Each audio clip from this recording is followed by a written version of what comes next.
ఒక్క పవన్ నిమిషం అండి, గారు ఒక్క నిమిషం. ప్రదీప్ కుమార్ మతాంధాలు అని హైదరాబాద్ చెప్పింది నుంచి ఒక కాలర్ నిజంగా ఉన్నారు. చాలా శివరాం ప్రసాద్ గారు వస్తాను. హైదరాబాద్ నుంచి ఒక కాలర్ ఉన్నారు, ప్రదీప్ కుమార్ గారు. ప్రదీప్ కుమార్ గారు, good afternoon sir. Good afternoon అండి. ఏం చేస్తుంటారు ప్రదీప్ కుమార్ గారు? నేను ఫార్మాలో వర్క్ చేస్తానండి. ఓకే. ఏపీయా తెలంగాణ అండి మీది? యాక్చువల్ ఏపీ అండి, వెస్ట్ గోదావరి. ఓకే, ఇక్కడ జాబ్ చేస్తున్నారు. ఇక్కడ జాబ్ వచ్చాం. Okay, fine. చెప్పండి, ఏం చెప్పాలనుకుంటున్నారు? ఏడాది పాలన ఆంధ్రప్రదేశ్. ఏడాది పాలన అంటే ప్రజెంట్, ఈ ఏడాది పాలన అయితే ప్రజెంట్ అయితే ఏం లేదు సార్. ఇంకా ఏంటంటే, ఇంకా మీరు కూడా చూస్తూ ఉంటారు చాలా డిబేట్స్ లో, ఎవరైనా దేని గురించి అయినా ఒక ప్రాబ్లం గురించి అడిగారు అనుకోండి, అది ఆటోమేటిక్ గా జగన్మోహన్ రెడ్డి గురించి ఇంకా మాట్లాడుతున్నారు. అది జగన్మోహన్ రెడ్డి గురించి మాట్లాడటం మానేసి, అది అయిపోయింది కదా, అయిపోయింది కాబట్టి ఆయన ఇప్పుడు అధికారం కోల్పోయారు. ఇప్పుడు మనం అధికారం వచ్చాం కాబట్టి, ఓకే మీరు చేయకపోయినా ఈ ప్రణాళిక ఉంది, మేము ఈ విధంగా చేయదలుచుకుంటున్నాము అని ఒక భరోసా చెప్తే, ఒక లైన్ మాకు చెప్తే, ఓకే ఇలా జరుగుద్దని మనం కూడా ఆలోచించవచ్చు. ఇంకోటి కూడా ఏంటంటే సార్, ఇప్పుడు మంత్రులు ఉన్నారు కదా సార్, మినిస్టర్లో, ఇప్పుడు వచ్చి ఏ మినిస్టర్ ఎప్పుడు కూడా ప్రెస్ మీట్లు పెట్టడం అంటే ఎదుటోళ్ళు తిట్టడానికి ప్రెస్ మీట్లు, ప్రీవియస్ గవర్నమెంట్ ఏదైతే జరిగిందో ఇప్పుడు కూడా అదే జరుగుతుంది. ఇప్పుడు ఒక మినిస్టర్ ఆ శాఖలకు సంబంధించి, ఇప్పుడు సపోజ్ రోడ్లు కానీ ఏదైనా ఉంటే ఇలా డెవలప్ చేద్దాం అనుకుంటున్నాం, ఈ రోడ్లు ఇలా ప్లానింగ్ ఉన్నాయి, ఇలాంటివి మినిస్టర్స్ కూడా మాట్లాడాలి సార్. ఇప్పుడు చంద్రబాబు నాయుడు గారు, పవన్ కళ్యాణ్ గారు కాకుండా మినిస్టర్ కూడా మాట్లాడాలి. ఇంకోటి కూడా ఎమ్మెల్యేలు కూడా ఈ కూడా ఏంటంటే కొంచెం అవినీతి కూడా చాలా ఎక్కువ జరుగుతుంది సార్. మనం పర్టికులర్ గా కొంతమంది గురించి మేము చెప్పలేము మా లొకాలిటీలో. కానీ ఇప్పుడు అంటే మళ్ళీ నెక్స్ట్ 5 years కి అంటే ముందు వీళ్ళు కొంచెం కష్టపడి కొంచెం అమౌంట్ లాస్ అయ్యి ఉంటారు కాబట్టి ఆ అమౌంట్ రికవరీ చేసుకుంటాం అని చెప్పి మరి అనుకోండి, చాలా కొంచెం అవినీతి కూడా ఎక్కువే జరుగుతుంది.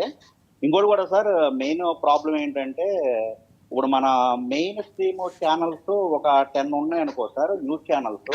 ఏంటంటే సార్, ఒక పార్టీకి కొంచెం ఎక్కువ కొమ్ము గాయడం అనేది కొంచెం కరెక్ట్ కాదు సార్. ఎందుకంటే రియాలిటీ అనేది ఆ నాయకులు చెప్పడం కన్నా మీడియా చెప్తే ప్రజలకు ఇంకా బాగా తెలుస్తుంది సార్. ఎందుకంటే మీ దగ్గర ఇప్పుడు మీరు ఉన్నారు సార్, మీరు ఇప్పుడు రేషన్ గురించి ఇప్పుడు మాట్లాడుతున్నారు. యాక్చువల్ గా ఇంతకు ముందు పవన్ కళ్యాణ్ గారు 2019 ఎన్నికలప్పుడు ఈ రేషన్ బదులు మనం చెప్పినట్టు నగదు బదిలీ చేద్దాం ఇలా అని చెప్పారు కదా సార్.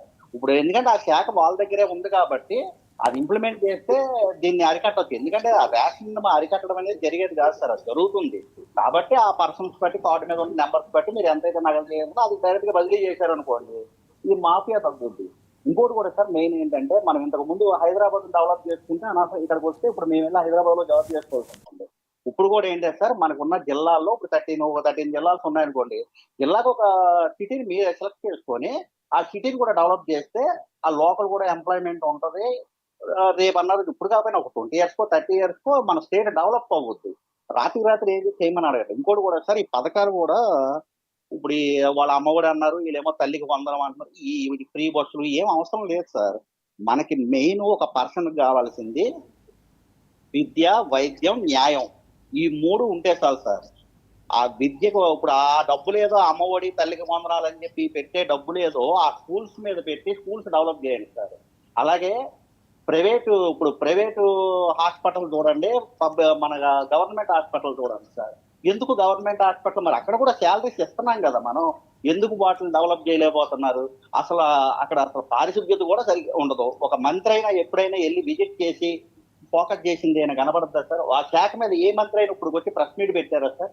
ప్రెస్ మీట్ పెట్టి మా శాఖలో ఇలా చేస్తున్నాం, ఇది చేస్తున్నాం, ఇక్కడ ఇలా జరుగుతుందని మాట్లాడితే Jaganmohan Reddy sir 5 years sir, అంతకుముందు ఆయనకి ఏం లేదు. ఆ 5 years లో ఆయన చేసింది 3 లక్షలు 4 లక్షల కోట్లు అప్పు, మనమేమో 14 లక్షల కోట్లు అని చెప్పి మీడియాలో చెప్తా ఉన్నాం. ఆ 3,50,000 కోట్లు ఎంతలో 2.5 లక్షల కోట్లు డైరెక్ట్ గా కనబడుతుంది జనాలకి ఇచ్చింది.